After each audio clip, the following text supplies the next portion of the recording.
Hey everyone, and welcome back for another deep dive.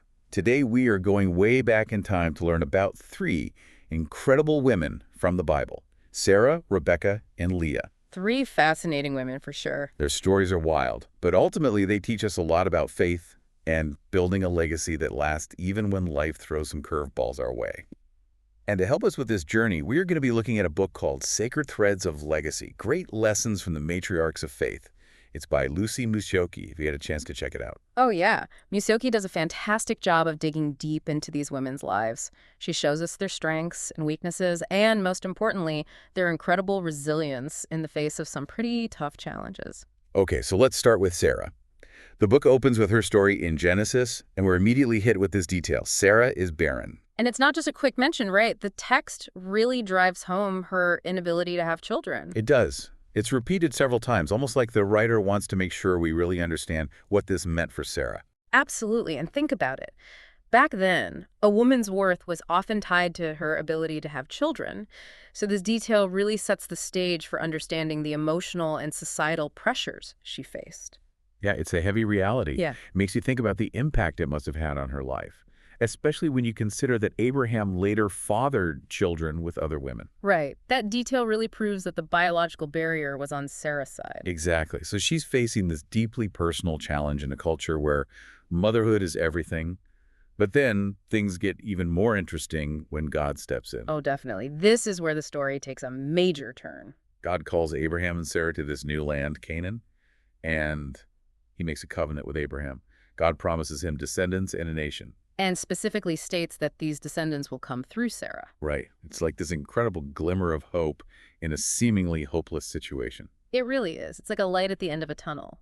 But here's where we see the human side of Sarah come into play. Because she gets impatient with God's timing. Well, yeah. I mean, wouldn't you? It's been years. And so she decides to take matters into her own hands. Classic plan B. She gives her maid, Hagar, to Abraham, and they have a son, Ishmael. And, that decision creates ripples throughout the whole story. Oh, for sure. It Yeah. speaks to Sarah's desperation. She's just trying to fulfill God's promise, even if it's not in the way God intended. And it definitely brings up all kinds of issues with family dynamics, issues that last for generations even. That's what's so fascinating about what Muzyoki highlights, though. Even though Sarah tried to force God's hand, it didn't ruin God's plan. In fact, it actually becomes a key part of the bigger story. Now, that is a powerful point. We tend to think our mistakes completely mess up God's plans.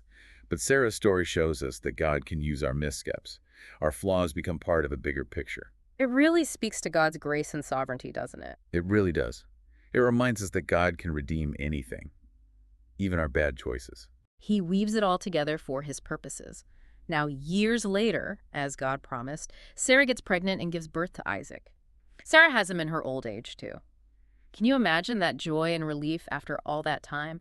After wondering if God's promise would actually happen. It's hard to even fathom. Yeah. And the book mentions that she laughs when she hears the news that she's going to have a baby. Oh, yeah.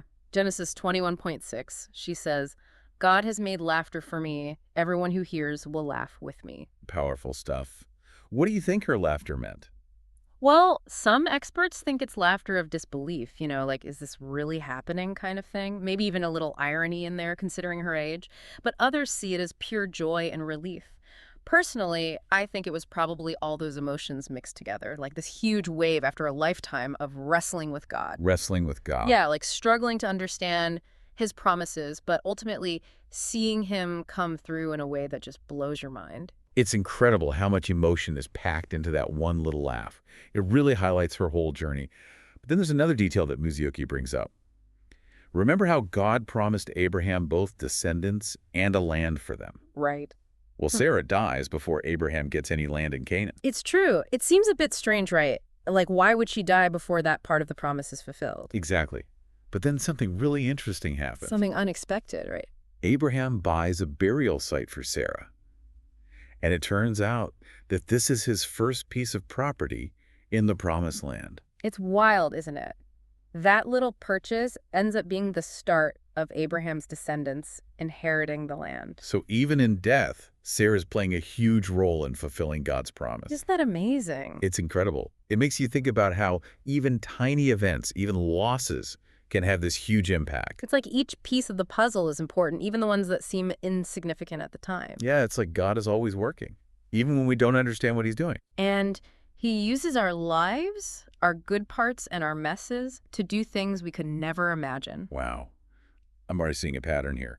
Unexpected turns, but God always stays faithful. So would you say that Sarah's story sets us up perfectly for exploring the lives of the other matriarchs? Oh, definitely. Every woman's story is unique, but they're all connected by this idea of wrestling with faith and facing challenges, but then ultimately seeing God be faithful in amazing ways. Okay, so we've seen how Sarah's story plays out. Lots of surprises, but ultimately it shows us God's faithfulness even when things get a little complicated. Now let's move on to Rebecca. What really stood out to you about her story? For me, it's interesting that Rebecca comes from a family that's, well, let's just say not known for being the most honest. Her brother Laban, for example, he's kind of famous for being tricky and deceitful. Not exactly a great reputation, right? Right, but here's the thing. Even with that background, Rebecca turns out to be this amazing woman, strong character, Yeah. known for her generosity, her diligence, and her ability to think on her feet. And we see that right away in Genesis 24, don't we? When she meets Eliezer at the well. Exactly. Abraham's servant, remember? Right, of course. That whole scene really tells us a lot about Rebecca's personality. It does. I mean, not only does she offer Eliezer water, she also offers to water all of his camels. All 10 of them. All 10. It's a small detail, but it tells you something about her. She's willing to go the extra mile, so to speak. Definitely. And then there's the fact that she's a shepherdess. Muzyoki points that out as being really important, too. Why is that? Well, it kind of hints at the role she'll play later on. She ends up guiding and protecting her son, Jacob. She makes sure God's promise continues through him. Ah, that makes sense. So speaking of Jacob, this is where we see another connection to Sarah's story, isn't it? Yeah. Just like Sarah, Rebecca has a period of barrenness after she marries Isaac. And it's a long one, too. 20 years. 20 years of waiting for a child. It's interesting that this idea of infertility keeps coming up in these women's stories. Why do you think that was such a big part of their lives? That's a good question. Maybe it shows us how strong the desire to leave a legacy is. Like deep down, everyone wants to feel like their life has meaning, to make a difference. And in their culture, children were a huge part of that, a sign of God's blessing. So not being able to have kids would have been incredibly difficult, both emotionally and just in terms of how society saw them. So it's not just about the physical part of having children, but also a spiritual lesson. I think so. It's about learning to trust God's timing. His ways are often not our ways. Yeah, that's for sure. And with Rebecca, we see how prayer plays a big role in the whole process. Right. It's Isaac who prays for Rebecca, and then she finally conceives. That's a powerful detail. They're strong women for sure, but they also know they need God's help. Absolutely. Prayer isn't just about asking for stuff. It's about admitting that we need God, inviting him into our struggles. And their prayers are answered. Rebecca has twins, Esau and Jacob. But right from the start, there's this prophecy. The prophecy says the older son will solve the younger one. And that sets the stage for, well, a whole lot of family drama. Oh, yeah. That rivalry between Esau and Jacob, it's legendary. And Rebecca, being the smart woman that she is, sees something special in Jacob. She recognizes his potential. Exactly. And she's not afraid to take action, even if it means breaking a few rules along the way. That's where those shepherding skills come into play. Not just literally, but also in terms of her ability to guide and protect to make sure the promise doesn't get lost. It's a bold move, for sure. Right. And it causes some controversy. Some people might even question whether she did the right thing. But in the end, God's plan unfolds because of what she did. It makes you think about faith. Sometimes doing the right thing isn't easy, and it doesn't always look the way you'd expect. Yeah. Faith requires courage, Yeah. and wisdom. And sometimes you have to step outside your comfort zone. And sometimes it means making tough calls that other people might not understand. So we've seen Sarah, who waits patiently for God's promise, and Rebecca, who prays hard and then takes action to make sure that promise continues. They both face infertility, but they deal with it in totally different ways. Now let's talk about Leah. Her stories are the most heartbreaking, wouldn't you say? Leah's story is definitely tough. It's a story that speaks to anyone who's ever felt overlooked or unappreciated. Her story starts in Genesis 29, and she's introduced as Rachel's less attractive older sister. And she ends up getting tricked into marrying Jacob. Which right away sets this tone of unfairness and heartbreak. It's not a great start to a marriage. Not at all. And Musyoki talks about how being the older sister might have played a role in why Leah wasn't married yet. Maybe she was taken for granted, just expected to fulfill a certain role without anyone really caring about her needs or desires. It's a really interesting point, isn't it? It adds another layer to her story. She's going into this marriage already feeling unwanted and unloved. Especially since Jacob clearly favors Rachel. Right, and that creates this constant tension and insecurity for Leah. Must have been so painful for her. You can't even imagine. Musyoki connects Leah's experience to Song of Solomon 1.6. The speaker talks about being forced to work in the vineyards, neglecting her own well-being. It's a powerful image, like you're carrying all these burdens, but no one really sees you. And how many people feel that way today? Especially women, I think, like they're invisible or their work isn't valued. It's a universal struggle, for sure. So it's in this context of feeling rejected that Leah turns to God for comfort. She finds her strength in her relationship with him. We even see that reflected in the names she gives her sons. So she's pouring her heart out to God in the midst of all this pain. And God hears her. He opens Leah's womb while Rachel remains barren. Talk about a twist. It really emphasizes God's power. He can work through any situation. It's a reminder that God cares for the people who are often overlooked. He sees them, he hears them, and he responds with grace. Exactly. Leah's story shows us that faith can transform even the toughest situations. Even when you're surrounded by heartache and injustice, you can still find hope and purpose. So we have Sarah patiently waiting, Rebecca taking charge, and Leah finding comfort in God. Each of their stories is so different, and yet they all come together to show us the power of faith, resilience, and God's amazing faithfulness. There's a beautiful connection between their journeys, wouldn't you say? Absolutely. Different challenges, but they all point to the same truth. Trusting God, even when things don't make sense. And I love how Muyuki brings it all back to us, to our modern lives. She asks a really powerful question, doesn't she? She does. She asks, how might your own life contribute to a greater narrative that goes beyond yourself? Whoa. It makes you stop and think. Are we just living for ourselves, or are we part of something bigger? Like, our lives are part of a giant tapestry, woven together with the lives of countless others. And it makes you think about the legacy we're leaving behind, not just for us, but for future generations. It's amazing, isn't it? These women led such different lives and faced such unique challenges.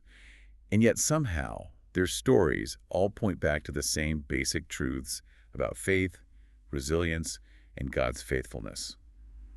They set such a powerful example for us today. They do. And I think one of the coolest things Musoki does in her book is connect these ancient stories to our lives today. She doesn't treat them like they're just historical figures. They're women whose experiences still resonate with us. Totally. I mean, think about it. Who hasn't felt that longing to leave a mark on the world like Sarah did? Or wrestled with those pressures to meet expectations like Leah. Exactly. Or needed to be brave and take action, even when it's scary, like Rebecca. Their stories are like, they're speaking right to us no matter who we are or what we believe. They're like this reminder that we're not alone in our struggles. Even when things are tough, there's always hope. And speaking of hope, I thought it was interesting how Musioki points out the different ways these women handled their challenges. Sarah waited patiently, Rebecca took charge, and Leah found peace in her relationship with God. There's no one right way to have faith, is there? I love that. It's such an important point. God meets us where we are. He works through our unique personalities and situations to get things done. It makes you think about how we try to put faith to this perfect little box. But really, it's messy and complicated and unique to each person. It is, and these stories, they encourage us to embrace that messiness, be real about our doubts and fears, trust that God can handle it all. That's such an encouraging thought. And it reminds me of that question you mentioned earlier. How can our lives be part of a bigger story, something that goes beyond just us? It's like Musioki wants us to see our lives as part of this giant tapestry, woven together with everyone else who's ever lived. I think that's a beautiful way to put it. She's calling us to live with intention, to realize that our choices, our actions, even our struggles can affect not just us, but also those around us, maybe even people we'll never meet. It's humbling when you think about it that way, but also really inspiring. It makes you want to step up and make your life count for something bigger than yourself. It does, doesn't it? We all have a part to play in this grand story, and even the smallest acts of kindness or bravery or faith can make a bigger difference than we can even imagine. That's a beautiful way to look at life and our impact on the world. Even when things are tough, there's always hope, there's purpose, and we always have a chance to make a difference. Well said. I think that's a perfect way to wrap things up. I agree. Thanks so much for joining us on this deep dive into the lives of Sarah, Rebecca, and Leah. Their stories are a testament to the power of faith, resilience, and the amazing legacies we can all create when we choose to live with purpose. It's been a pleasure diving into these sacred threads of legacy with you. And to everyone listening, until next time, keep diving deep and discovering the extraordinary within the ordinary.